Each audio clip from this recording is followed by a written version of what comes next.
that shit again.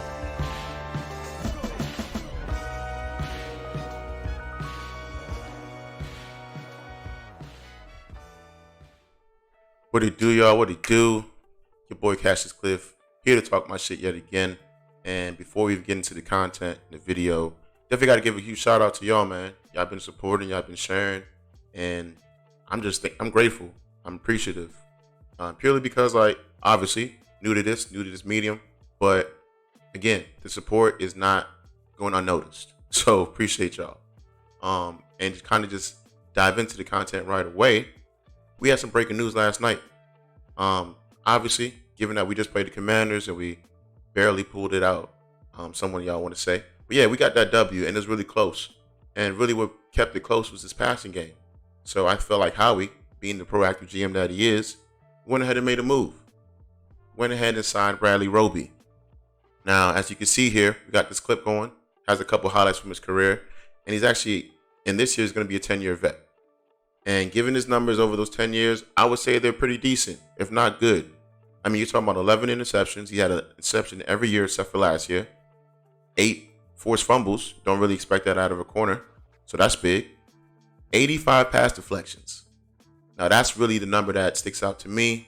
And 3 touchdowns. Now, clearly he knows how to be around the ball. He's around the ball a lot. And he knows how to get his hands on the ball. Now, as a slot corner, if you know anything about how that position, actually pans out and plays out, you need to be physical.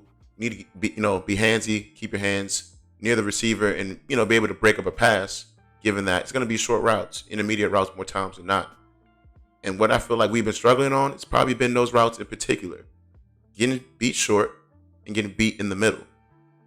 And really without Avante, losing him with that torn pec. I mean, we put in Bradbury in the slot. I felt like that was going to be a Band-Aid that's just not going to stay on for very long. It just wasn't.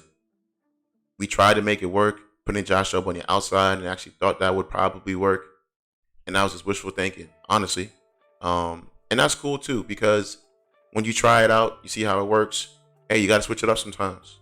And I feel like Howie, he did what he needed to do with the signing. Now, again, this is a guy that was on the street. I mean, he didn't have any. I mean, I guess he had a couple offers from other teams, and according to reports that I read and heard, he wanted to play with a contender. So what did he do? He came to Philly. And it's only right, you know what I'm saying? Because we're 4-0 right now. Trying to go 5-0. Really trying to go 1-0 every week. But we clearly needed some depth in that corner, in that position, especially in the slot. Because Bradbury, I felt like, was serviceable. I don't think he excelled in that position at all. And really, he's the all-pro on the outside. So keep him on the outside. And, hey, let's see what Broverly Roby could offer us, man. It's pretty early on in the season. I'm not looking to see him out there. We don't even know what number he got just yet. But he's going to be on the practice squad. He's going to be elevated soon enough. And who knows, man? I feel like this could be just one of the steps to help shore up his defense, because this defense right now, we're playing one-phase football. We're stop and run, at least up until last week when we allowed over 100. But we stop and run pretty easily. It's the passing game that's really been keeping these teams in. And we got to nip that shit in the bud, because we got some teams that's coming with some real receivers later in the season. You got to be ready for this kind of stuff. So, huge signing by Howie. Actually, I'm waiting for some more moves, possibly a safety, fingers crossed. Who knows, maybe another linebacker, even though we got Nakobe Dean coming back. And possibly a weapon on the offensive side. We'll see. Time will tell. And really, you never know with Howie. He's always up to something. So, welcome Broverly Roby. Hopefully, you can make an impact and, knock off these. We ain't trying to see no more passes like over the middle on the sideline. It's really frustrating, bro. I ain't gonna hold you. Really frustrating. But hey, we're gonna move on to the next thing. I know a lot of y'all been hearing about this Tush Push, about the NFL was possibly, gonna abolish this play last season, and really, a lot of people clamoring for it to get taken out the game. Now, why are people clamoring to get it taken out the game? Because the Philadelphia Eagles, people love to hate. And trust me, I know. They love to hate us. And they hate to see us, succeed and be successful at what we clearly do the best. We know how to do the QB rush and the QB sneak the best out of anybody. And why that is, we have one of the best offensive lines in the game, if not the best offensive line in the game, led by the best offensive line coach, Jeff Stoutland. Now, why do you think we're so effective? I mean, if you see our line, again, one of the best in the league, and really our quarterback, the guy squats 600 pounds.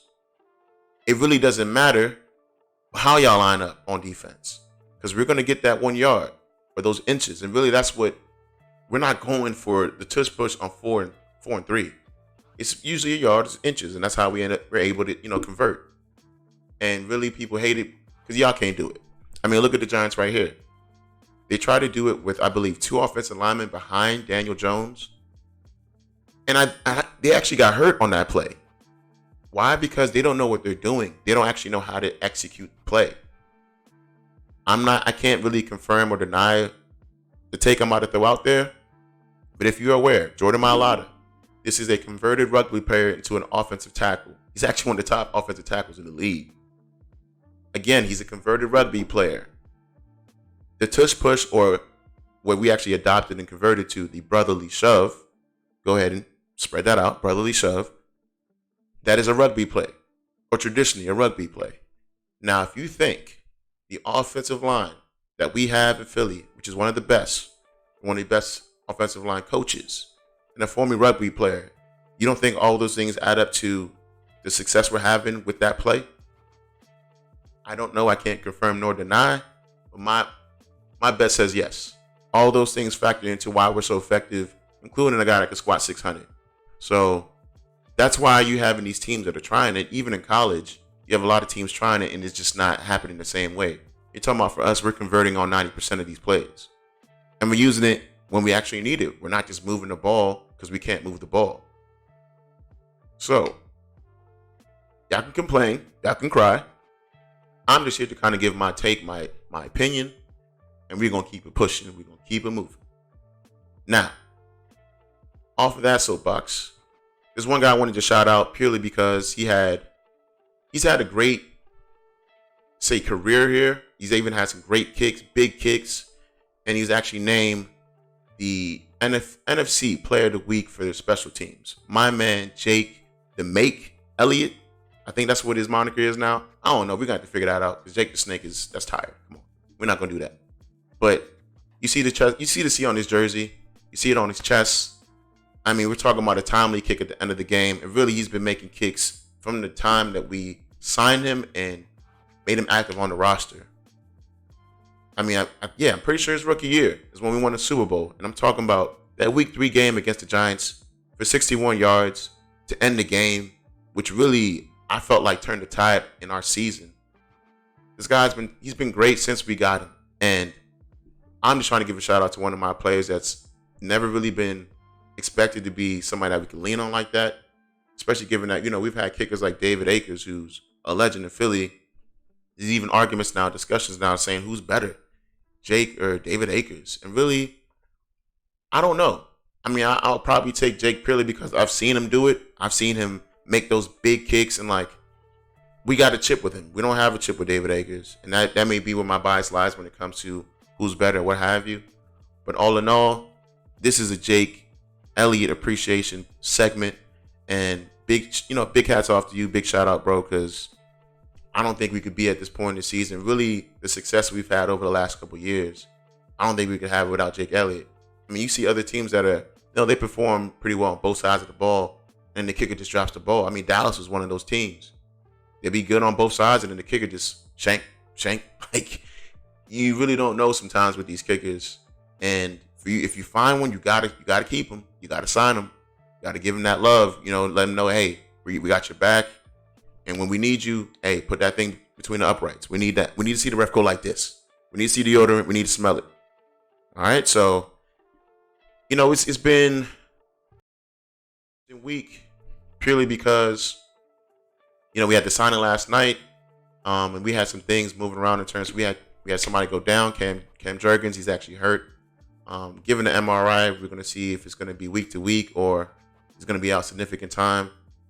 And we got LA coming up this weekend. So, again, this is a short one. This is only just to kind of touch on the signing that we had last night, as well as give appreciation to my man Jake Elliott, and kind of touch on this brotherly love, tush push, debate that's going on, and really people saying that it should be removed, but yet and still, like, you had a guy like Tom Brady. He has 28 rushing touchdowns, all of them from the Tush Push. And really, he was for me, the godfather of that. But nobody was complaining when he was doing it and winning games and winning championships. And they just love to hate on Philly, and that's why I'm here to talk my shit. So, appreciate y'all again for the support, the love, and to the next one.